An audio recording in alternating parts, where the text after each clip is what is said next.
السلام عليكم ورحمة الله وبركاته. معاكم خالد من قناة الشيف خالد مافيا. فيديو جديد كالعادة.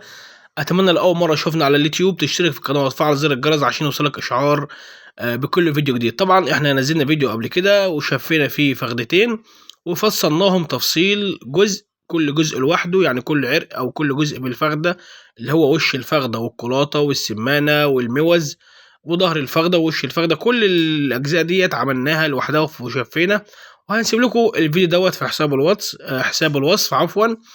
اللي ما شافوش يقدر يخش على الفيديو ده من حساب الوصف بتاع الفيديو اللي حضرتك بتشاهده ده دلوقتي. فيديوهات جميله جدا، ان شاء الله هنبدا نعمل سلسله كويسه جدا للمبتدئين في مجال الجزاره، واللي حابب يتعلم معانا اي حاجه في مجال الجزاره ومجال دواجن الفراخ او مجازر الفراخ، بالنسبه للخلي والتريش والتنظيف واي حاجه طبعا تخص المجال الجزاره ومجال دواجن الفراخ. مجال مجازر الفراخ طبعا بنقدم فيديوهات خلي كويسه، وبننزل شغل مجازر فراخ، وبنقدم شغل مطاعم وشغل مشوي.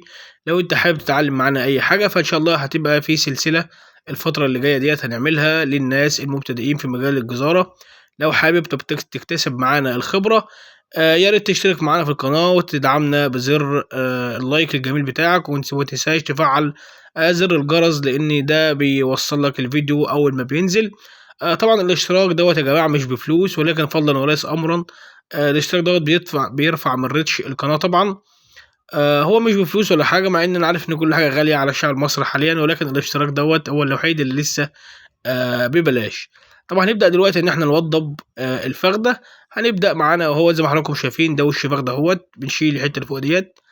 طبعا كل قطعه بتكون 50 جرام، ما بتكونش ازيد من كده علشان خاطر السوا طبعا. ولما تتساب في التتبيله طبعا بتخلي الانسجه ديت تلين او تطرى طبعا عشان ما بتنزل على الفحم تستوي. طبعا احنا بنوضب الكباب الضاني عامه، بنوضبه عكس اتجاه الانسجه او عكس الفتله. طبعا في ناس ممكن تعرف الكلام ده وناس ما تعرفوش يعني ايه عكس الانسجه او ايه عكس الفتله. طبعا اللي يعرف يكتب لنا في الكومنتات واحنا برضه هنرد عليه، واللي ما يعرفش طبعا هيبدا ان شاء الله يعرف من خلال الفيديو ده. طبعا اي عروق او اي حاجه زي ما حضراتكم شايفين كده ديت بتتشال من اللحوم. الانسجه يا جماعه او الخيوط او الفتله اللي بتكون في اللحمه لازم ان احنا نمشي عكسها عشان خاطر اللحمه طبعا تستوي. لو مشينا مع اتجاه الانسجه او من اتجاه الخيط اللي بيكون داخل اللحوم، اللحمه ما بتستويش وبتشد على الفحم وبتفضل ني زي ما هي. فبنمشي عكس الانسجه ديت زي ما حضراتكم شايفين كده. طرق التقطيع اللي احنا شغالين بيها كده بيكون عكس اتجاه الانسجه او عكس اتجاه الخيوط، فبالتالي لما تحطها في السيخ وتنزلها على الفحم بتستوي طبعا من تتجاوز مثلا من 10 دقائق الى ربع ساعه بالكتير، طبعا مع التقليب على الفحم كده بتستوي ان شاء الله. ده معانا هو الكلاطة بتاعة الخروف. طبعا هي بتكون صغيرة عن الكلاطة البقري. طبعا في اي زيادات او اي حاجة او اي عصب او اي شغل بيتشال من اللحمة زي ما حضراتكم شايفين. اهم حاجة في التوضيب يا جماعة بتاعة التوضيب بتاع الكباب او توضيب اللحمة الضاني ديت، يكون القطعة 50 جرام زي ما حضراتكم شايفين كده بنفس الشكل ده. ديت وش فخدة اهو زي ما حضراتكم شايفين. ادي الوش الفخدة القطعة 50 جرام، وتكون مفرودة بحيث ان هي لما تنزل على الفحم تستوي ما تكونش فيه قطع يعني. بلاحظ ان بعض ستات البيوت او الامهات بيخلوا القطع، او في بعض جزارين بتعمل القطع دواير او مكعبات، فبتكون مكعبات او مربعات، فده بيكون خطأ او بيكون غلط. طبعا كل مجال وله شغله وله مهنته. زي ما حضراتكم شايفين ده الكلاطة برضه اهيت بتتوضى بنفس الشكل ده. توضيب الكباب يا جماعة بيكون له طرق معينة زي ما حضراتكم شايفين. ده هوت عصب أو شغط لازم بيتشال ويتروق. طبعا الحاجات دي كلها يا جماعة بتسمى بالبوش، والبوش ده يا جماعة بيخش في حاجة اسمها طبعا الكفتة وكلنا عارفينها. ده البوش الضاني، وكان في ناس كتير بتسأل عن ايه هو البوش الضاني، وإن شاء الله ممكن برضه نعمل لكم حلقة خاصة عن استخراج البوش الضاني من الخروف. ده بيكون ظهر الفخدة مع التريبيانكو، العروق ديت ده تريبيانكو وظهر الفخدة. تمام.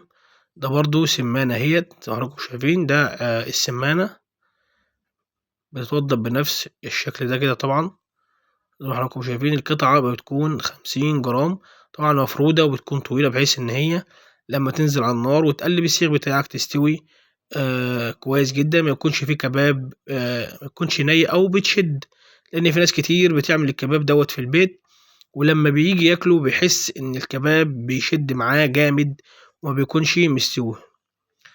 طبعا اللحمة ترجع برضو لحسب التوضيب بتاع الكباب واللحمة، ده سمانة اهيت يا جماعة.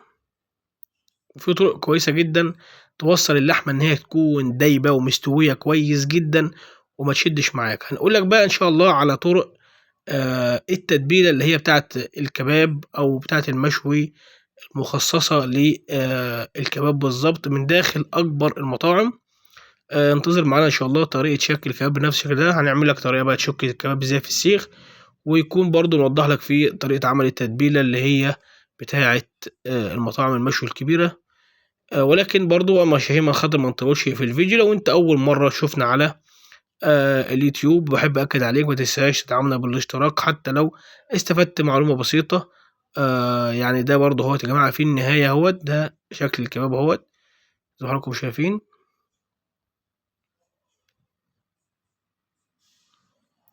طبعا ده بيتبل ويتساب في التلاجة لمدة 4 أو 5 ساعات على الأقل، لو مش محتاجه ضروري ممكن تسيبه لتاني يوم وبعد كده تبدأ إن أنت تنزله على الفحم، ده بيكون أفضل لما تحطه في التبريد وتقعد في التلاجة فترة كبيرة عشان خاطر لما تيجي تشوي